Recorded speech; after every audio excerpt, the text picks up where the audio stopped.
Hey guys, welcome back to my channel. My name's Tammy. I'm the owner of Walnut Creek Bath Boutique. Today I have another quick tip video for you for Soapmaker 3, and this is sub-batching.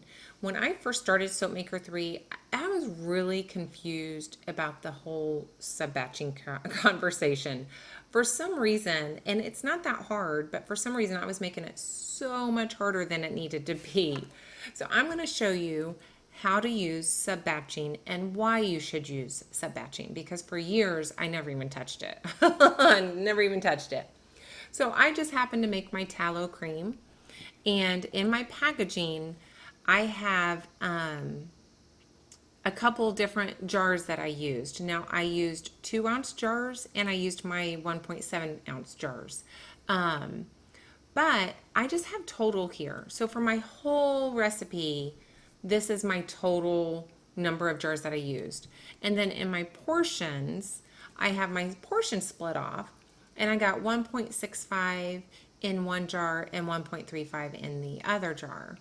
But that's not exactly accurate. And I mean, the tags are fine, but the material cost may be a little bit different because they're different sub batches of the same recipe. So what I need to do is change my packaging. And so I made in my 2-ounce jars, I only had 4 of those. So I made 4, or no, I want to do 1 sub batch of the 2-ounce jars. That's kind of where it was always throwing me. The quantity was just really confusing. But if you think about it, it's just 1 sub batch of number 1.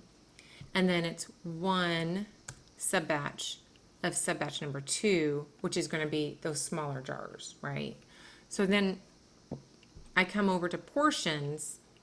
How many portions of that 1.65, which is actually 1.5? I had 4 portions, and I'm changing this to 1.5. And then I had 11 of the 1.35 portions. I had a little bit more waste this time. I didn't quite get, no,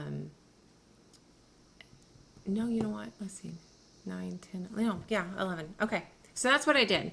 So basically, it's just changing my material cost per portion, per sub batch. And sometimes that is maybe pennies different.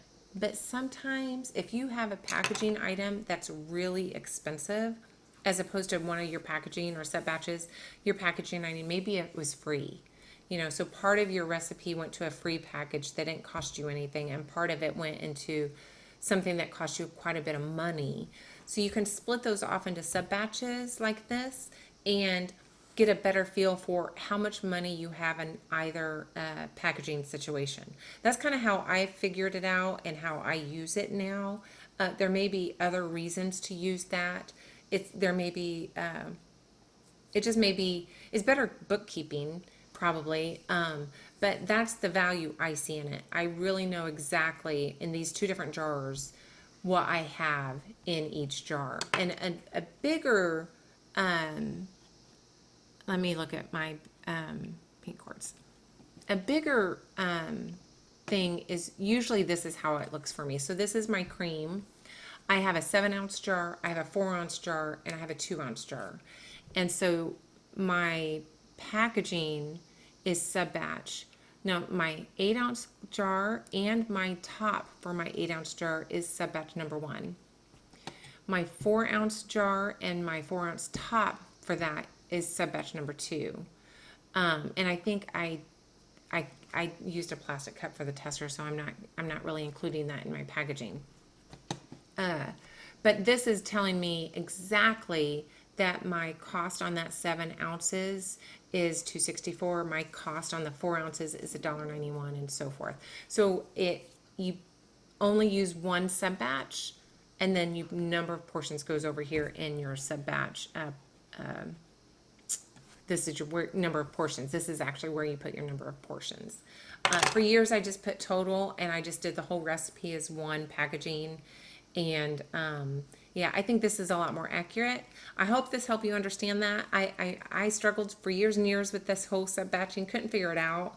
Play around with it. It'll get a lot more easier if you just kind of get a feel for it. I hope this video helped you guys. And if you have any thoughts or suggestions on future videos, let me know, because actually this is the last one I have for you. I can't think of anything else. So please feel free to drop in some suggestions for me, and I'll catch you on the other side, guys. Bye.